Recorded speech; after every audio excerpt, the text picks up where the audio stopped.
ಕೊಟ್ಟು ಮತ್ತೊಬ್ಬನ ಜೊತೆ ಹಾರಾಡಿ ಕುಳಿತಿರುವೆಲ್ಲ.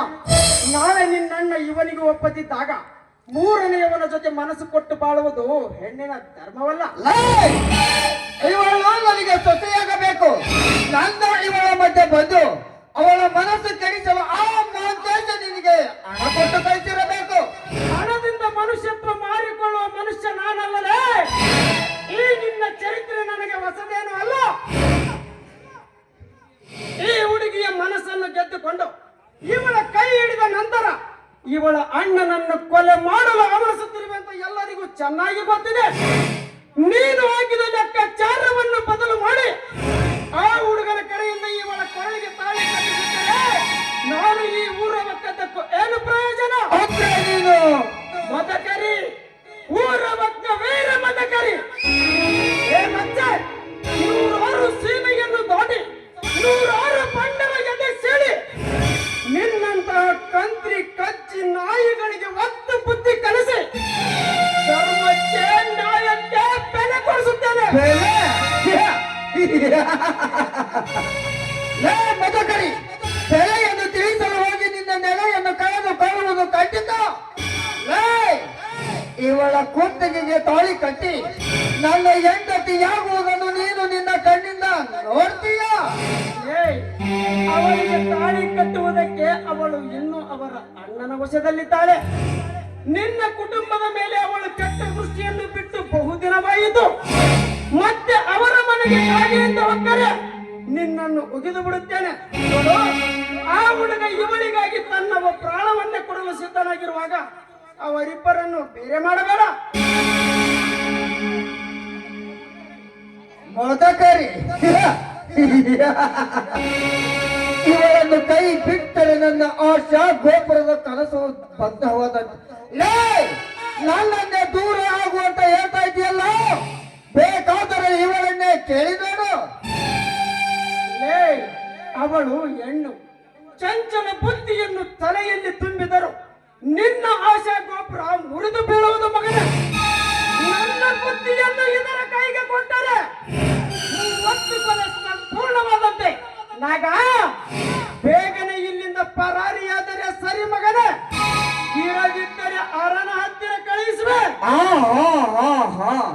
ಈ ಲಾಂಗ್ ಮತ್ತು ನಾನು ಹುಟ್ಟಿದ ನಂತರ ನನ್ನ ಹೆಸರಿರುವಾಗ ನನ್ನ ಪಕ್ಕದಲ್ಲಿಯೇ ಇಟ್ಟು ಕೆಟ್ಟ ವಿಷವನ್ನು ಕಾರುವ ಕರಿನಾಗ ಅಂತ ಹೆಸರಿಟ್ಟಿದ್ದಾರೆ.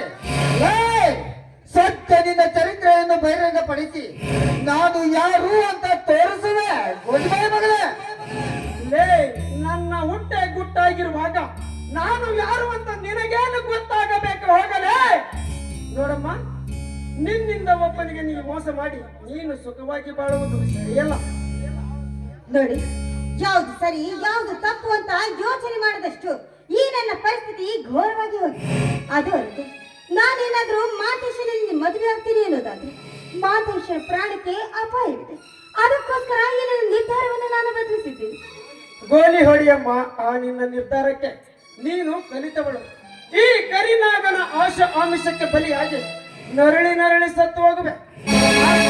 ಬೇಗನೆ ನಿನ್ನ ನಿರ್ಧಾರವನ್ನು ಬದಲಿಸಿದರೆ ಸರಿ, ಇಲ್ಲದಿದ್ದರೆ ನಿನ್ನ ಎಳಕ್ಕಾದರೂ ತಾಳಿ ಕಟ್ಟಿಸಿ ಆ ಹುಡುಗರ ಕಡೆಯಿಂದ ನಿನಗೆ ಮುತ್ತೈದೆ ಸಾವು ನೀಡುವೆ. ಮಿಸ್ಟರ್, ಇಷ್ಟೊಂದು ಕಠೋರವಾಗಿ ಮಾತಾಡ್ತಾ ಇದ್ದೀರಲ್ಲ, ಯಾರೇ ನೀವು? ಅವನನ್ನ ಅಷ್ಟೊಂದು ಹಚ್ಕೊಂಡು ಮಾತಾಡ್ತಾ ಇದ್ದೀರಲ್ಲ, ನಿಮಗೂ ಅವ್ರಿಗೂ ಏನು ಸಂಬಂಧ? ಮಾನವೀಯತೆಯ ಸಂಬಂಧ. ನೋಡಮ್ಮ, ನನ್ನದು ಏನೇ ಇದ್ದರೂ ನೇರವಾದ ನಡೆ ನುಡಿ. ನಾನು ಮಾತು ಕೊಟ್ಟರೆ ಮುಗಿಯಿತು. ನನ್ನ ಪ್ರಾಣದ ಭಯವನ್ನು ಬದಿಗಿಟ್ಟು ಇನ್ನೊಬ್ಬರ ಸುಖಕ್ಕಾಗಿ ಏನೆಲ್ಲ ತ್ಯಾಗ ಮಾಡಬಲ್ಲೆ. ನಿನ್ನಣ್ಣ ನಿನಗೇನಾದರೂ ತೊಂದರೆಯನ್ನು ಕೊಟ್ಟರೆ ಅವನ ಕಥೆನೇ ಬೇರೆ. ಯಾಕೆ ನನ್ನ ಇಷ್ಟೊಂದು ಕಾಡ್ತಾ ಇದ್ದ? ಮನೆಯಲ್ಲಿ ನನ್ನ ಅಣ್ಣ ನನಗೆ ನರಕ ಯಾತನೆಯನ್ನು ಕೊಡ್ತಾನೆ, ಹೊರಗಡೆ ಬಂದ್ರೆ ನನ್ನ ಭಾವ ನನಗೆ ಕಿರುಕುಳವನ್ನ ಕೊಡ್ತಾನೆ. ಹೀಗಾದ್ರೆ ನಾನು ಯಾವುದನ್ನು ಸಹಿಸ್ಕೋಬೇಕು? ಇಷ್ಟೆಲ್ಲ ಅನುಭವಿಸೋದಕ್ಕಿಂತ ನೀ ನಂಬಿದ ಹುಡುಗನ ಜೊತೆ ನಿನ್ನ ಮದುವೆ ಅಂತ ನಾನು ಈಗಾಗಲೇ ಮಾತು ಕೊಟ್ಟಿದ್ದೇನೆ. ಅದಕ್ಕೆ 2 ದಿನಗಳು ಮಾತ್ರ ಬಾಕಿ ಇವೆ. ನೋಡಮ್ಮ, ನೀನು ನನ್ನ ತಂಗಿಯ ಸಮವೆಂದು ತಿಳಿದು ಕೊಟ್ಟ ಮಾತನ್ನು ಉಳಿಸಿಕೊಳ್ಳುವೆ. ನಾನು ಹೇಳಿದ ಹಾಗೆ ನೀನು ಕೇಳುತ್ತೇನೆಂದು ನನಗೆ ಮಾತು ಕೊಡು. ಆಯ್ತು, ನೀವು ಹೇಳಿದಂತೆ ನಾನು ಕೇಳ್ತೀನಿ. ಆದ್ರೆ ನನ್ನನ್ನು ಕಾಪಾಡುವಂತ ಭಾರ ನಿಮಗಿದೆ. ಸಮಯವಾಯ್ತು, ಇನ್ನು ತಡವಾಗಿ ಹೋದ್ರೆ ನನ್ನ ಅಣ್ಣನಿಗೆ ಸಂಶಯ ಬರುತ್ತೆ. ನಾನಿನ್ನು ಬರ್ತೀನಿ. ಲೇ ದಳಪತಿ, ಸೇಡಿಗೆ ಸೇಡು, ಮುಯ್ಯಿಗೆ ಮುಯ್ಯಿ. ಈ ನಿನ್ನ ದರ್ಪದ ದೊಡ್ಡ ಆಟವನ್ನು ಊರು ಜನರಿಗೆ ತೋರಿಸಿ ನಂತರ ನಿನ್ನನ್ನು ದ್ಯಾಮವ್ವನಿಗೆ ಬಿಟ್ಟಿರುವ ಅರಕೆಯ ಕೋಣದಂತೆ ಊರು ತುಂಬ ಓಡಾಡಿಸಿ